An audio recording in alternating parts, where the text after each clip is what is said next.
You know who's doing it right? Are the young people Yeah. on the internet who just wipe their entire Instagram profile. I know. I think maybe I should just do that once a month, like Ariana Grande. Yeah, just be like, you don't get to actually see the thing.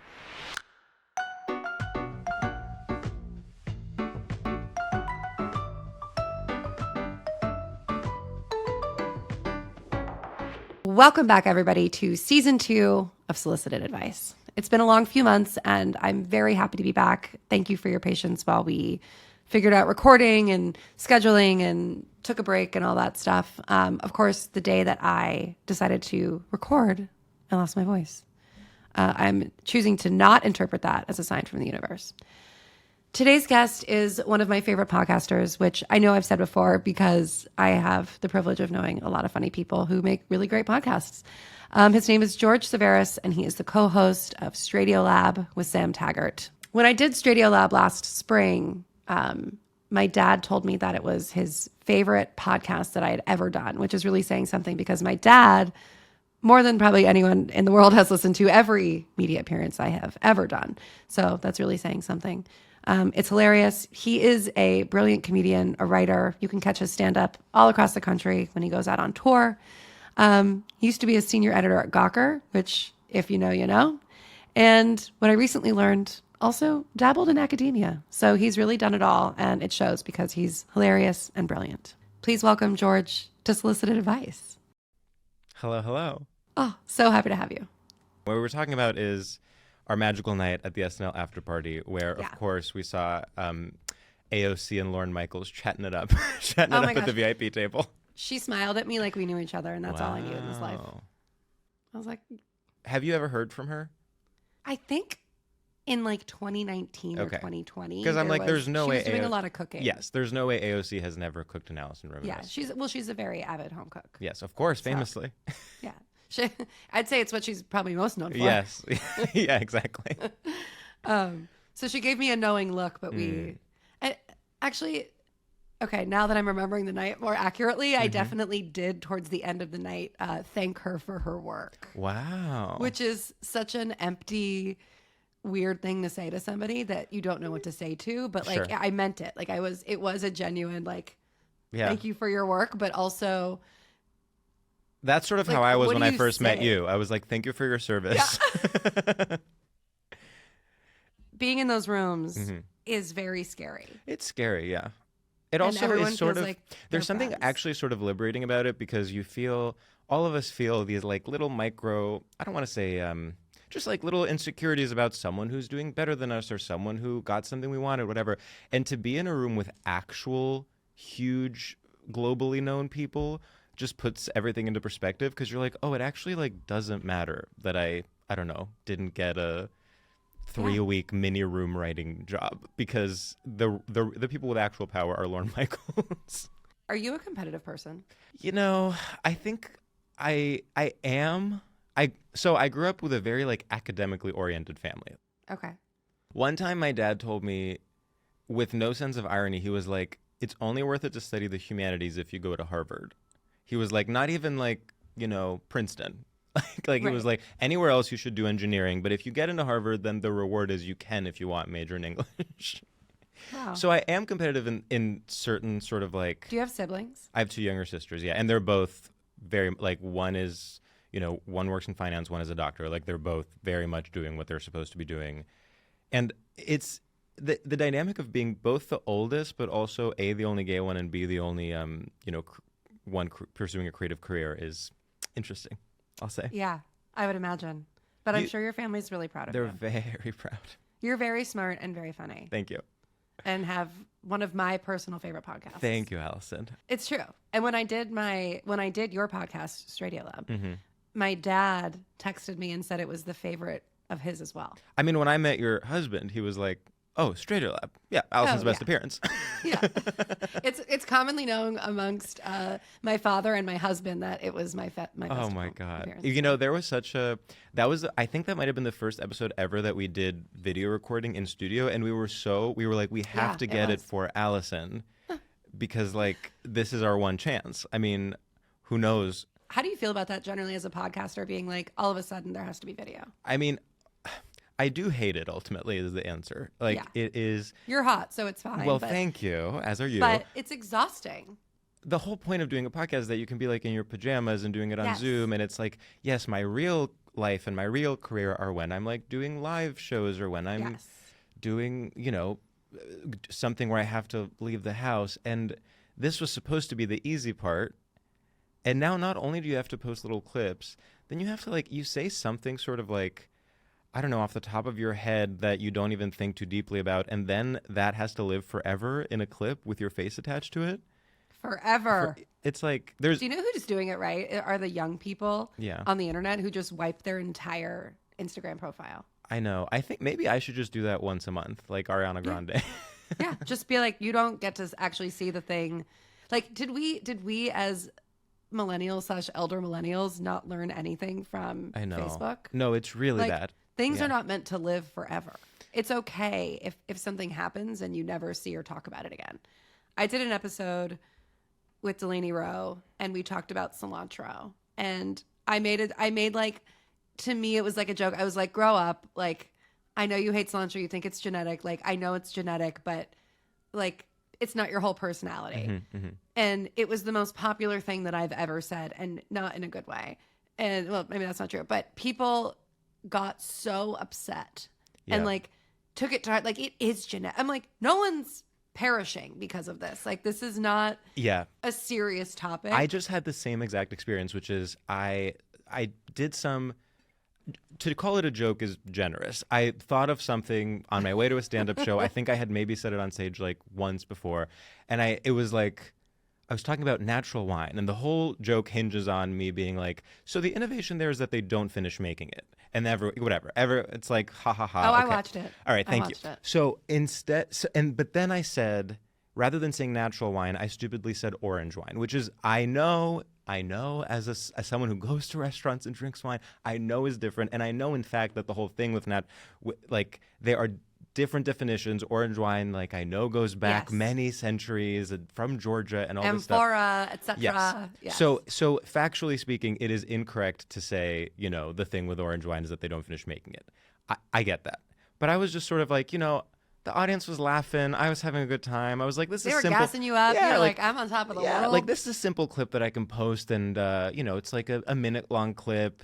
It's not, you never want to post like your best material because then you want to save it for, if you have The like Netflix special. Exactly, yeah. So I was like, oh, this is simple enough, sort of like B minus material. I can post it, whatever. It is the most comments and most hateful comments I've ever gotten. And I can't even say anything because they are right that it's factually incorrect. I just sort of want to be like, I know, but I don't care. Like, it doesn't matter. I can't wait to give you a few books on winemaking. Oh, just my to, God. like, Well, I get mean, my correct. boyfriend is literally doing is now in level 3 of whatever the big wine class He that is? sommeliers do. Literally, I think he might be in class as we speak. No, he's in class tonight.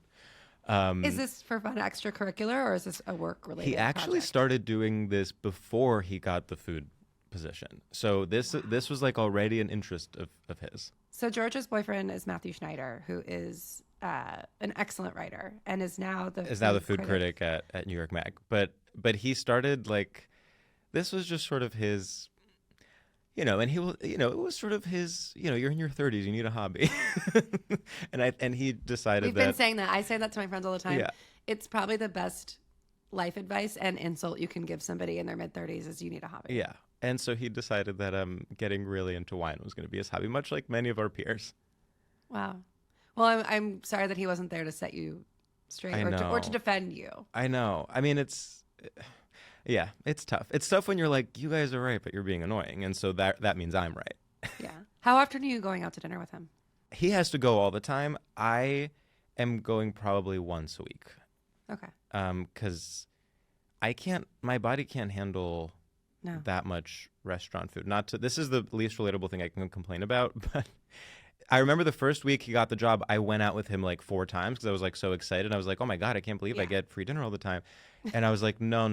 Unless I really start doing like, Jake Gyllenhaal's workout plan, like this is not going to work out for me. For Roadhouse specifically. Yeah, literally. No, you can't do that. And actually, so humble brag, was just in Paris for a job thing. And being on the road, we didn't stay at an Airbnb, we stayed at a hotel, and eating in that city specifically, but really any city, but really that city, I felt physically unable to carry on. Yeah. Not to bring it back to home cooking, but it is sort of, to me, like the biggest argument where like there is a difference between restaurant food and cooking for yourself, and what your body knows it needs and what it knows it wants. It cannot always be satisfied at a restaurant. No, it's very just true. Untenable. So I'm actually switching to an Airbnb later this week as well, and I'm thrilled because I really can't do hotel in LA the whole time either. No. Yeah. I need like regularity. Maybe are we just getting old? I mean, I will say with LA, I have had that sort of like, when I first went, I hated it. Then I really grew to respect and like it. Like I was sort of like, what, LA the city? LA the city, yeah. Like I was just, I feel like in my, I don't know, maybe late 20s, I learned how to do it well. I learned the things I liked about it. I was sort of like, okay, like Joan Didion and Eve Babbitt's, like they, LA is actually so much more complex than it initially seems. It's dark, it's seedy, exactly. It's beautiful, it's a mess. There's depth in the shallowness, you know what I mean? Like, and now I feel like I'm actually full circle where I'm back to being like, I hate it here, get me out of here. Yeah, this is not Eve Babbitt's LA. It's not Eve Babbitt's LA. It's really not. I mean, all the stereotypes, unfortunately, just are true. Like I you just don't think I can leave the house anymore. Yeah, is where I've landed. Well, honestly, if you are not leaving your house, then there's no better place than LA. Because in my experience, no one leaves their house here. It takes so much effort to tell people like, let's get a dinner let's get a drink after dinner or something. They're like, no, it is. And I hope they're not mad at me for saying this, but I went out to dinner with 3 friends a couple of days ago, and then afterwards we went to one of their houses. Had a lovely night, by the way. We went to one of their houses, and then he gave 2 of us sweatpants to wear so we would be as comfortable as possible on a Friday night. And I was like, wow, this is like a different kind of living. What are we, in Japan? That's truly exquisite service. Yeah. That's unbelievable. I'm like, in New York would be like, in a not getting a table, like squeezing at the bar, like seeing a mouse, behind the bar or whatever. I've never seen a mouse in a restaurant in New York, by the way. I think I have once, and I'm trying to remember where it was. It wasn't at the Odeon, but it was like something like big, like the Odeon. Like it was like one of like a big iconic place. Okay. So I do want to talk about restaurants and food and eating with you, and we'll do so much of that offline. I'll tell you what I really think of horses. Great. Just kidding. I think the food is great. But the reason we're here today is because we're going to talk about weddings. Mm-hmm. Last year when I got married, I got so many questions about it. And I realized that for many people, when you get married, you've never done it before. And there are so many things that you think about for the first time in your life. And also I found getting married after the fact to be like an extremely intense experience of like a weird come down because there is so much buildup and so much pressure. But anyway, I wanted to use this forum as an opportunity to talk about weddings because I don't know, people have a lot of questions, and you are not married. I'm in fact planning a wedding as we speak. Oh, you are? You're engaged? Yes, I'm engaged, and I will, in fact... Oh my God, well, you did say boyfriend, and I know. Well, I can't sure. say the word fiancé. I'm sorry. You're going to have to really hold me at gunpoint. Nobody can. And I will say that is the best reason to get married, is so you can stop saying that word. Truly. It is awful. I said it for the first time recently, because I still say boyfriend, and I have no plans of changing until I could, say husband. But recently we ran into someone who was like, sort of an older gentleman, I think a family friend of Matthew's, and it did feel natural to be like, this is my fiance, and it was the first time I had said that, and I truly was like I could not get it out. You're like, we're all fiancés. Yes. The only thing I will say is that it will be at a restaurant, so we can, at least talk about that. Well, I can help you answer any questions about that. Yes. I did that, but... And yours was Prune and then Keen's? Okay. Yeah, and then Temple Bar. Okay. Yeah. Well, Prune on a Friday. Got it was it. like City Hall Prune on a Friday. And then it was Temple Bar, or Keen's and then Temple Bar on Saturday. Yeah. So we're doing sort of the opposite in that we want literally everything to be in one location. I think we might even do ceremony in restaurant, or like our version of a ceremony. I don't think there's going to be like a walking down the aisle, but like whatever the ceremony is, I think even that will be in restaurant, and it'll be like ceremony, dinner, move the chairs, dancing, over. And then I think like we were thinking, and I don't know if this is going to happen, but we were thinking like the people that are sort of like left at the end that want to really like keep the party going, we can all walk to like Julia's or something and just like have like Yes. a slightly trashy, nightcap. That's a great idea. I think that like change of location while fun was tough to navigate and expensive. Yeah. But like whatever. I can't I mean, if you I only- relive my wedding one more second, I can't. But we did ceremony in the restaurant as well. We did like Okay. the official city because we had to do City Hall anyway. So we just did that with like our sisters and that was it. And so it didn't feel, are you doing City Hall at all? So the thing is, my family, I have at least 10 family members coming from Greece, and I'm like, I want them to get the most out of their trip. So I want them to like. You said that like it meant I was going to Greece. You're like, they're coming from Greece. I'm like, Greece. Yeah. So You're like, oh my nice. God. So I just want them to be like as involved as possible. Like, even though I think I personally would prefer for us to not be like reading vows in front of my family, I'm like, all right, well, they're taking a transatlantic flight. It's really special. They need to be as present as possible. So Yes. as much as I would like to do only City Hall to, only us, only our parents, I think it might have to be a little more involved. Well, that's what we did City Hall, and I highly recommend it. It's like was one of my favorite parts because it also is just like going to the DMV. Like you're there with a ton of other people doing the same thing. Some people are dressed up, some people aren't. It's chaotic, it's hectic. People are calling numbers. It's extremely unromantic, but romantic in a very New York way. Totally. And Yeah. it does kind of feel like you're marrying New York at the same time. You're like, wow, we're really doing this in New York. Yeah, we got domestically partnered so I could say it with me, be on his health insurance. And so we did have like a micro version of that. I mean, it's not as big of a deal, but it was, you like joke around with the other people that are there to do the same thing. And Yeah. you take photos in the worst possible fluorescent lighting you've ever Awful. seen in your life. Awful. We did see some, I think, green card marriages. if I'm Yeah, honest, yeah. Which was fun for Yeah. us. But then we did read vows at Keen's. Okay, all right. So we did like, I think we will basically ceremony probably part. do a version of that. yeah. Don't let me peer pressure you into recreating my wedding. Yeah, But So we have some people that have wedding related questions for us, and affianced and married. We're here to help. All right. Let's do it. Hi. Nice to meet you. Thanks so much for having me on here. I'm so excited. Yeah. How can we help you? Yeah. So, okay. I am a wedding planner in the Central Virginia, kind of DC area. I have like just a little bit of context because I feel like I can't just ask it outright. But basically, as a wedding planner, I mean, definitely an organized person, also a recovering people pleaser in life. And I feel like my clients end up becoming some of my closest friends, which is awesome. But something that comes along with that is working on boundaries. And I feel like you talk about work-life balance a lot. I don't have any, but yeah, we and do talk about always it a have lot. great advice about that. Yeah, you talk about it and you have great advice about it. And also, I mean, you just had a beautiful wedding, and I'm sure, I don't know if you had a planner or not, but it's every single decision feels really important, and it is important.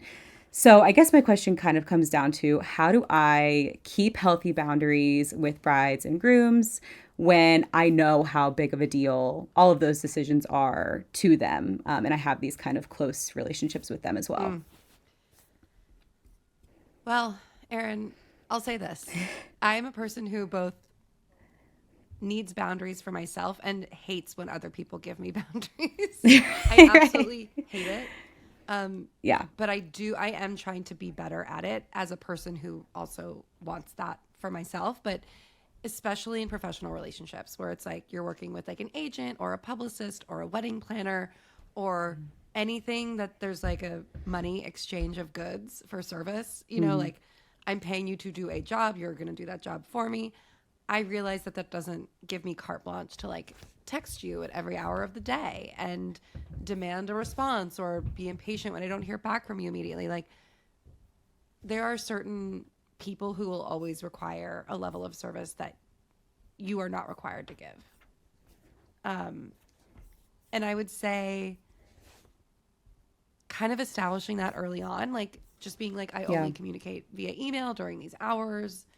Right. If it's an emergency, please text me. But as soon as you break the seal where you're like, we're going to text, then they're going to text, and they're going to keep texting, and they're not going to stop texting. Absolutely they are. Yeah. I mean, it's sort of like, it's a give a mouse a cookie situation. I do think the hours thing, I think, is huge. Like, which is such a simple thing, but we have kind of thrown out the window, and the pandemic did not help. Correct. Right. Yeah, I think that even now, when it's any sort of collaboration or working relationship, people are texting whenever they want. There's no more email than response. It's like they sort of demand that you be on call for them. And I think, has there been like a nightmare situation that you found yourself in? Yeah, I mean, definitely some situations where I know it's on me. You know, I know that I was the one that opened up a line of communication, receiving a text at midnight and responding to it because in my heart, I want someone to sleep well tonight and not be worried about it. Like, I've got it. But then the next night they're texting again. And you know what I mean? And so I know that it's just so hard when you become friends, or when, you know, and Alison, I know, like, just coming through wedding planning season, like, it just feels like a lot, you know, and you want someone to be there for you. And I want to be that person, but also you're right. It's an exchange of goods as well. It's a job. Yeah. And I think this is good advice for anybody who is a general contractor, right? Whether you are somebody's publicist, somebody's lawyer, somebody's agent, somebody's graphic designer, somebody's editor, the idea that, like, you have to be constantly available to this person is just not sustainable for anybody. And I also think this is good advice for anybody listening who is hiring those people to remember that these are people and have lives, and that they should be able to sort of clock out. This is not, you know, nothing's like on fire here. Like, unless it is, in which case it needs your immediate attention. But yeah, I think just from the beginning, sort of making that, you know, do you have an assistant or someone you work with? I do, yes. I do have an awesome team, and one particular assistant who I just hired her last year, and I feel like she's already taken on so much of that pressure that I felt. So that's been great. Yeah. I think like punting to her more often. Yeah. Yeah. And just being like, oh, that's like, not to be like, sorry, that's your problem now. Right. But right. I think that the point of having assistants is to have somebody who's not you be able to also a lot more coldly draw the line. Right. You know, it's not you. Right. It's them saying, oh, we're actually unavailable. It sounds a lot different coming from you than from somebody else. It does. It does. Yeah, no, that's very true. And something that's hard because it's a control thing at the end of the day too. How long have you been wedding planning? I started my company 6 years ago. I was going to ask, like, have you seen brides get worse? Okay, let me tell you what is interesting. The first 3 years, I only talked to, like, the primary planner was typically the bride.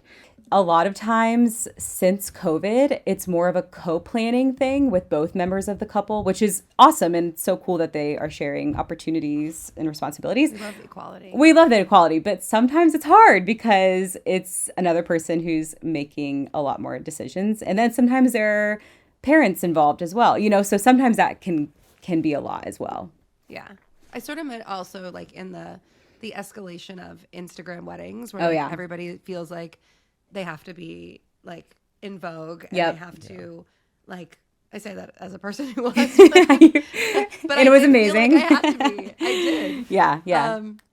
But you know, of like every single moment being like the exact Pinterest board that you've seen rather than just like enjoying yourself. And I would also say like, this show is called Solicited Advice, but here's some unsolicited advice for anyone getting married.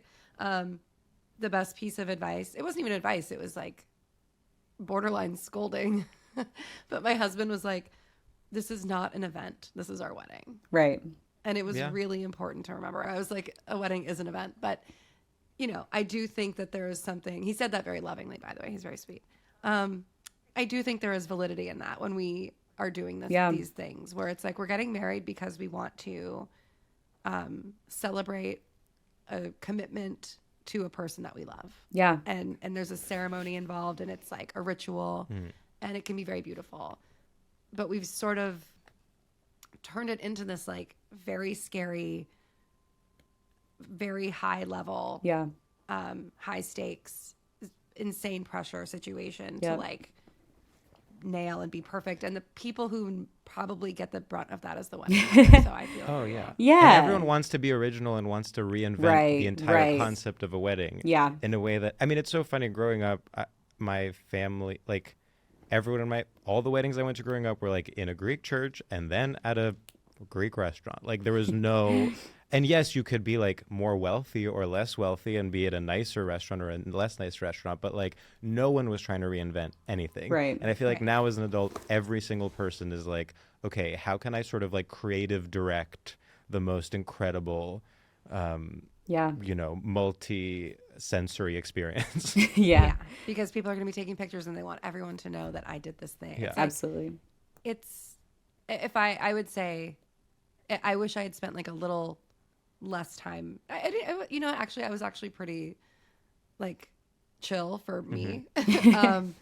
But it didn't stop me from feeling like I needed to all the time. And that anxiety was not worth it, I will say. I actually wrote this down when I heard it. You said something on the Delaney Rowe podcast, and it was about the same topic. But you said, how much more fun would planning my wedding have been if I wasn't acutely aware of how many people were going to see it?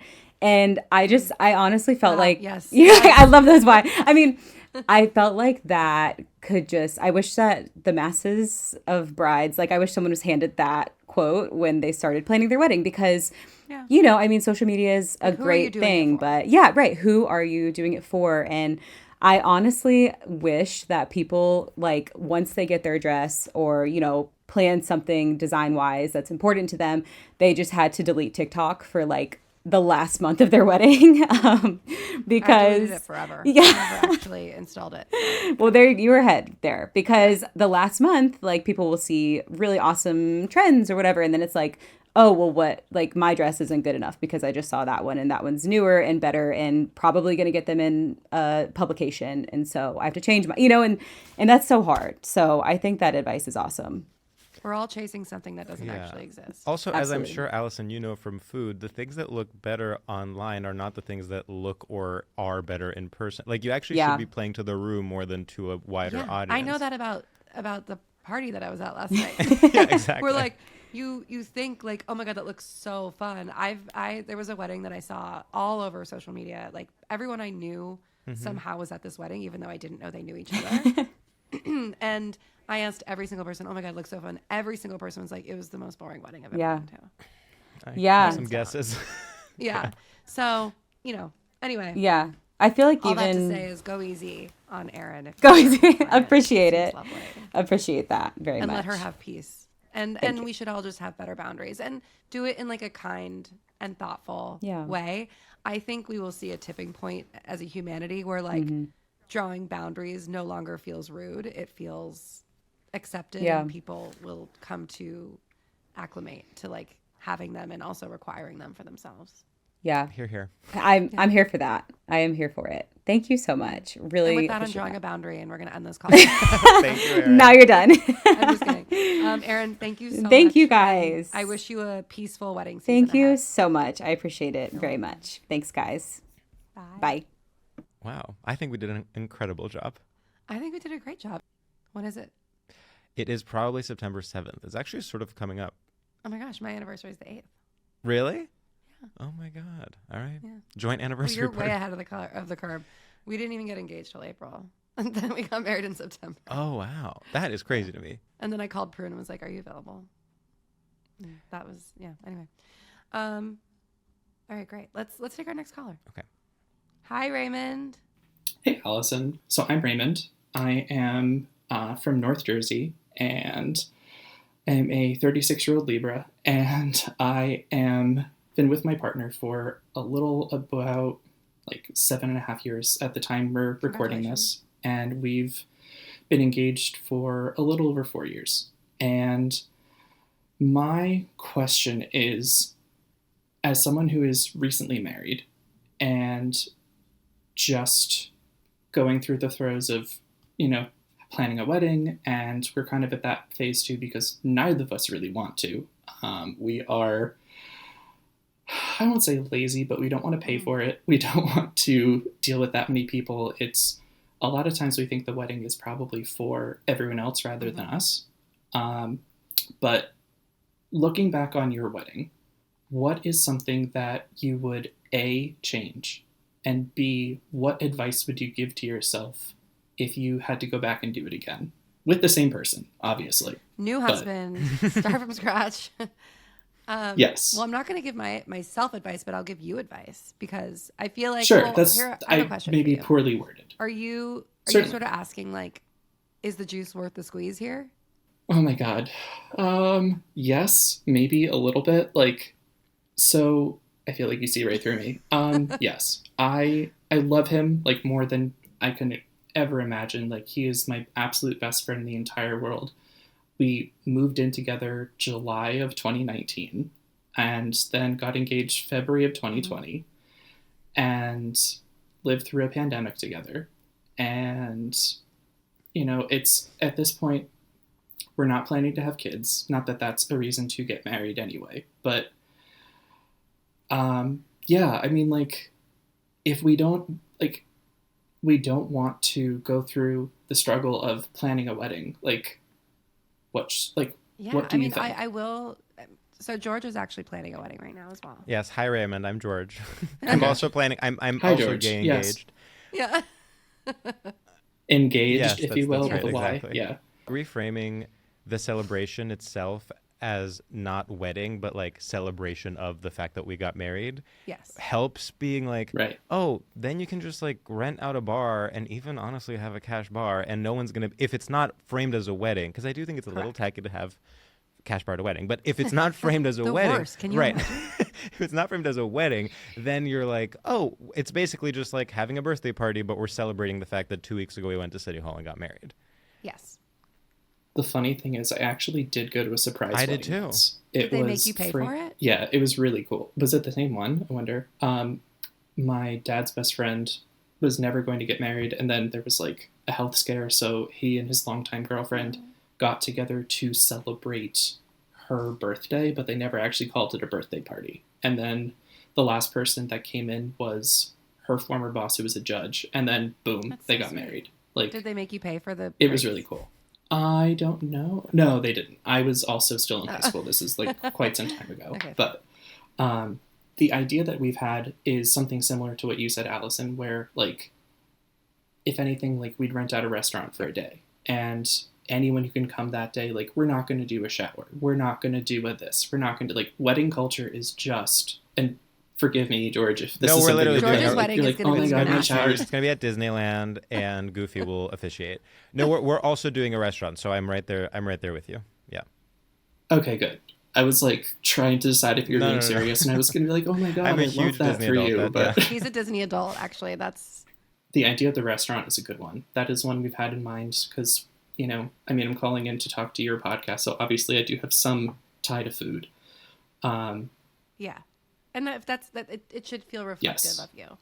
And I think that if like when you're like, oh, what would you have done differently?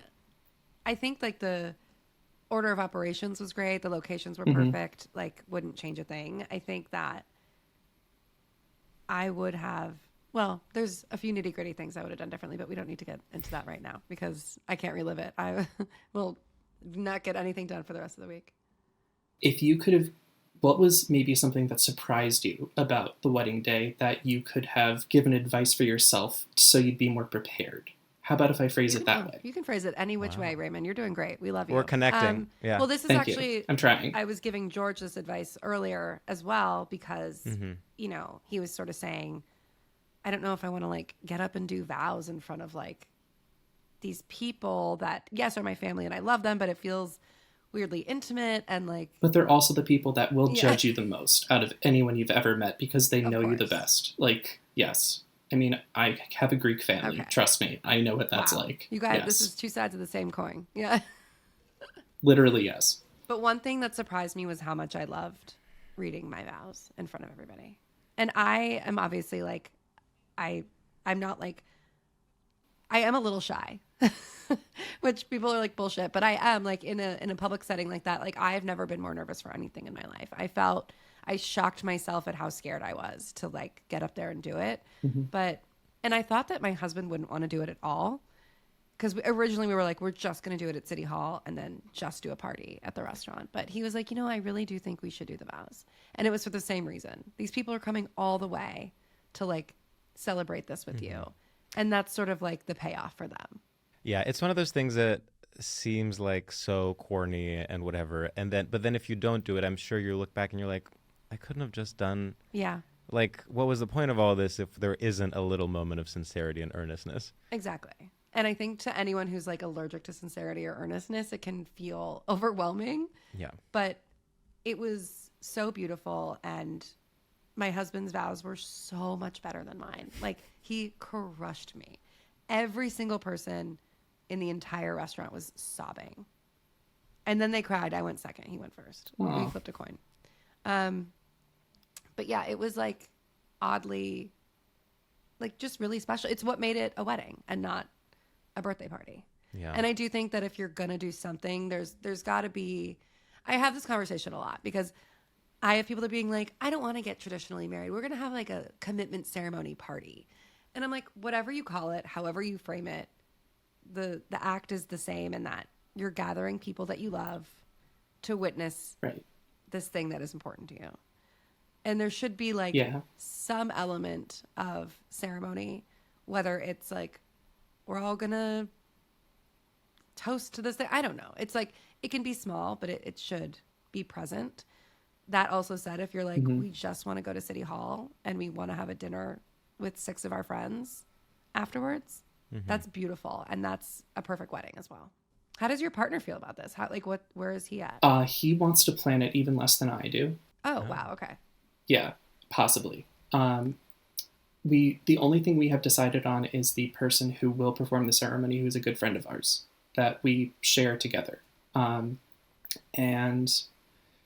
the other thought is like, we would want family involved, and like my fiance's grandparents are both like in their 90s, and like, what are we waiting for? But yeah, I don't know. Like, that's in the back of our mind, but at the same time, is that a reason to jump in and get married? George, how long have you been with your fiance? It's just to like give context. Like a little over 4 years, like four and a half. Yeah, four and a half years.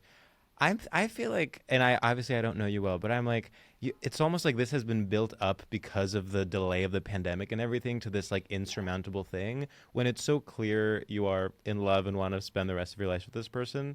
So I really am like, do like City Hall and then a nice dinner and invite grandma, like maybe do speeches at the restaurant. I feel like it doesn't even have to be like renting out a restaurant. It can just be like make a reservation for 10 people with just like the close family. And again, like Alison said, like if later on you feel like you want to do a big party, do it in 5 years. Yeah. That's a good thought. When we did our prune dinner, that was like the small intimate party, and that was the only portion that Max's grandparents were able to come to, and that was really meaningful for him. Right. And it was probably like that Friday day with City Hall and then prune was like, that could have been enough. Like that was so special and lovely and small. It was like 20 people. And, I mean, of course the party was fun and great and amazing, but like it doesn't have to, you don't have to do all the extra things. I feel like you're giving me permission for that, which is kind of what I maybe needed to hear. Yeah. But George was also right. I think the longer you wait, the more it's going to become a thing of like, well, we've waited this long. Like, what is it going to even be? Yeah. And like, at this point, you can just be like, you know what? For us, we wanted a wedding that reflected what we actually want. And what we actually want is small, intimate, quick, easy, and affordable. Weddings are so expensive, and there's no reason that people should spend that much money. It's crazy to me. No, definitely not. I agree. Yeah.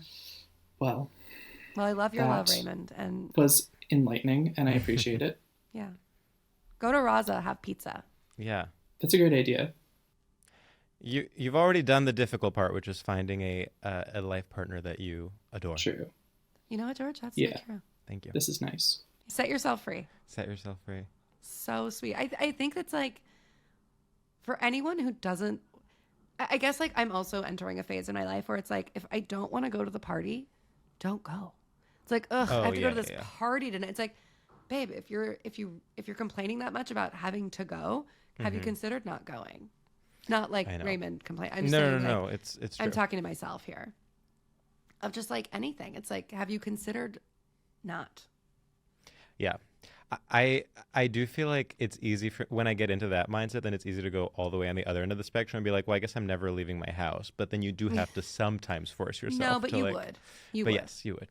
And just as a reminder to everybody listening, if you have a question that you would like help with, you can either call the Solicited Advice hotline and leave a voicemail at 856-502-4816, which I promise if you say enough times becomes very catchy.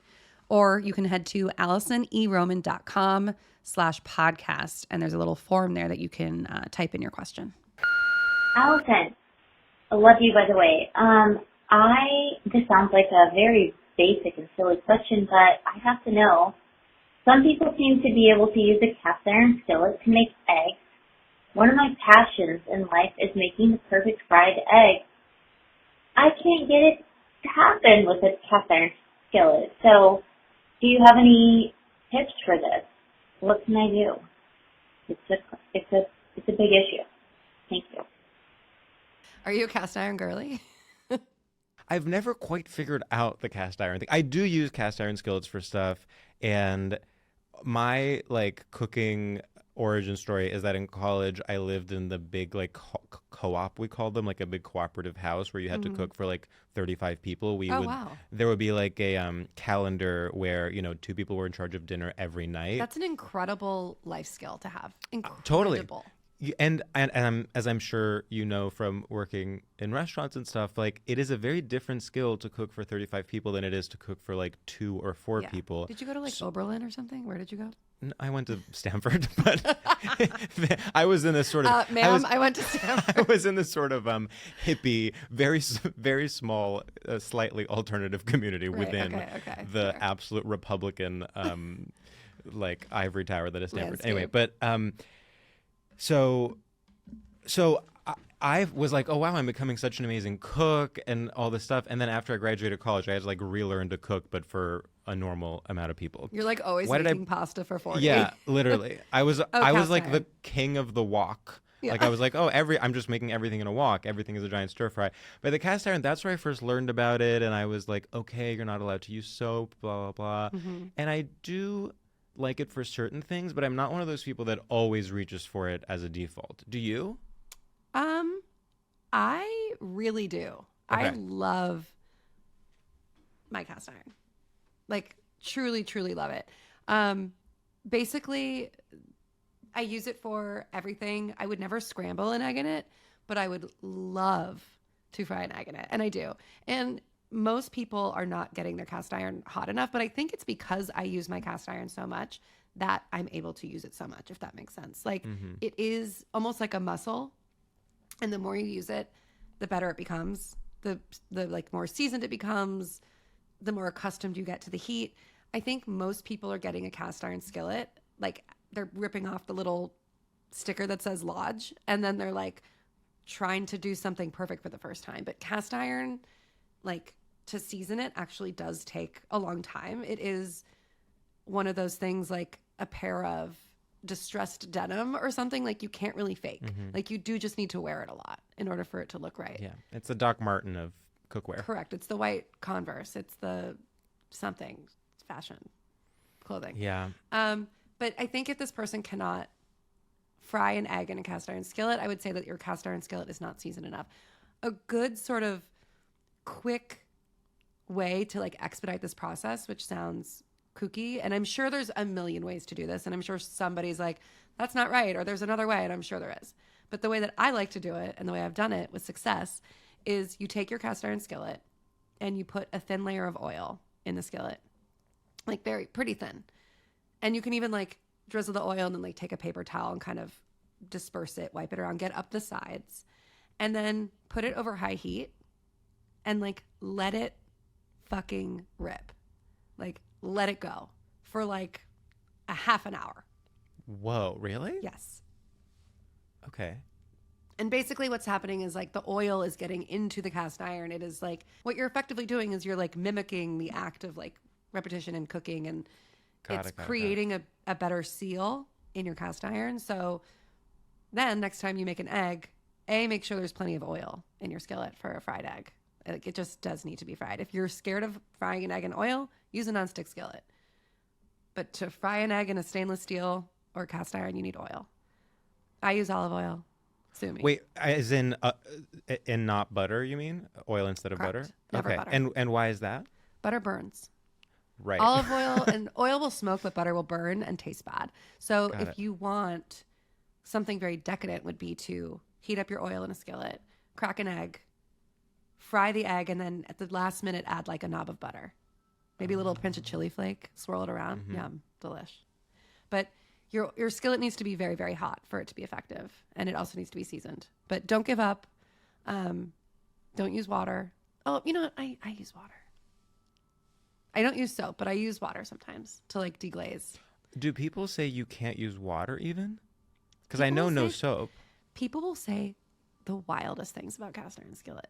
So you They're just like, like, you have are to- people just not cleaning them at all? Like they're just sort of I like, don't really clean mine at all, unless the bits are so yeah. something has happened, like I baked a pasta in it, or there's something going on. But typically, just rinsing it with water and then wiping it out is enough for me. Okay, but if and I'm then like, if there are like real bits in there, you can't use, and God, forgive me for asking, you can't use like steel wool or something. Like No, that would God, ruin it. never. Okay. yeah, don't scratch, no scratchies. Okay. Even like, unless you're like pretty deft in the kitchen, using tongs and things like that on a cast iron can be like sketchy. Like if you're gonna don't like scrape it. Mm-hmm. You want to be soft and gentle. But I have a cast iron skillet that I use daily that I just kind of keep on my stove. That anytime I'm stir frying or like sautéing greens or heating something up, I just have it on there and I wipe it out, or like I rinse it, All right. and it's great. Don't give up on the cast iron. Hi, Alison. My name is Claire. I'm calling from Brooklyn, New York. And my question for you, as someone who recently got married, how do you pick the best entree choice as a wedding guest? When it's like fish, steak, chicken, vegetarian, whatever. Because classically, wedding food is bad. My boyfriend one time picked vegetarian and literally we called it the circle. It was just a circle of quinoa, loosely arranged on the plate. Gorgeous. So anyway, my question for you is, how do you pick the best menu option when you're going to a wedding? All right. Thank you. George, what do you pick? I mean, this is tough because it really just depends on the quality of the food. I mean, if I know I'm going to a nice restaurant for a wedding, then I will pick what I would pick at the nice restaurant. But if I Right. know it's going to be like bad catering food, then you want to sort of minimize your losses, I guess. It's sort of like airplane mentality. So Exactly. you're on an airplane. What do you do? Yeah, like I am trying to think. I'm trying to think if my choices were steak or fish and I knew it was going to be mediocre food. I think I guess I would. God, I guess I would still pick steak and just deal with it. Yeah, because fish is such a gamble. Yeah. It's too much of a gamble, frankly. Yeah, I don't want a bad salmon. I don't want like a bad overcooked salmon for dinner. No, I would probably go chicken. Yeah, if chicken is an option, I would go chicken. Yeah. It goes chicken, steak, fish, vegetarian. Or actually vegetarian fish last. I have to agree. And you just have to load up on, pigs in blanket and whatever else they're serving in the beginning. Yeah. I also think that this is like the responsibility of the person hosting the wedding when they're picking the menu Yeah. to like make the food not bad. I know, but Like- it is just like, it's so funny the mentality. Like I was talking to my mom about this and I was like, our number one priority is for the food to be good, more so than literally Yes. like the visuals, the floor, more than anything else. That's the only thing I really Yes. care about. And she was so like alienated by that. She was just like, well, that's just that's just like something you have to have. The most important thing is like the space and the dancing and whatever. And I was like, no, not for us. Not for you. You're a different couple. You're a Yeah. different. Yeah, I would say the best way to do it is also, if you're with a plus one, order two different things. Totally. Because that way, if one of yours sucks, you get to try you at least have one plate of food that you can eat. They'll have to Agreed. share. But And I would maybe go chicken and vegetarian for the two things, and then you can sort of mix and match. yeah, that's good. Hi, Alison. It's Amanda calling from San Antonio, Texas. And I'm sitting here eating some microwaved salmon that I cooked last night, and I thought this would be a perfect question for Alison. I love fish. I cook a lot of fish, and I tend to cook a larger portion to eat it after just the one meal. But I'm always underwhelmed with the reheat value. I feel like it always tends to taste a little fishier and makes microwave not smell so great. Any guidance or thoughts on how to best reheat fish the next day or day after? Thanks. Wow. I wish if you weren't watching this on YouTube, George and I just made the same face at the same time. I mean, when you hear microwave microwave fish, you really the alarms go off. I mean, it took me to another place. Okay, PSA for everyone listening, don't microwave your fish, or especially your salmon. Any fatty, oily fish, don't microwave it. My hot take is don't reheat it. You can't reheat it. Yeah, you just have to eat it cold. Cold salmon is delicious. Put it in a salad. I have one thing to run by you. I wonder how you feel about this, but I'm like, if you want hot fish and you love fish, I feel like a fish soup is the only reheatable thing, because then you can reheat it and it sort of like poach, it's sort of like, I feel like that if you want hot fish to reheat, that's the only option. Yes. Really. I get like a hot pot style fish from a Szechuan restaurant I love, and I will reheat that. Yeah. And that's like pieces of like a flaky white fish in a sauce. And you can like reheat it that way in a skillet. But also a fish, it's like leftover salmon is so delicious in a salad. Like it's so, I think cold leftover fish, you can do so much with it. Yeah. Even over rice, turn it into a salad, like flake it or put it on a salad. Mostly salad. Yeah. That's what I'm hearing. But people have asked this question before of like my friend, Katie Weaver? I know of. We have so many mutual friends, but I've never actually interacted with her. Yeah. Yeah, she's hilarious and is constantly asking me about microwaving food. It's like, can I microwave this? Can I microwave this? It's a thing that you either grow up with or you don't. I did grow up in a microwave family, and it took me a while to unlearn that. And Matthew did not. Matthew jokes that his mom always has the oven on just in case she needs to reheat something. Yeah.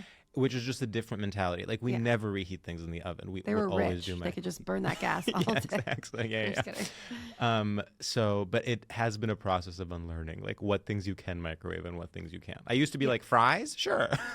Yes, no, but like if you have shrimp, just saute them again. Mm-hmm. Yeah. But salmon, eat it cold.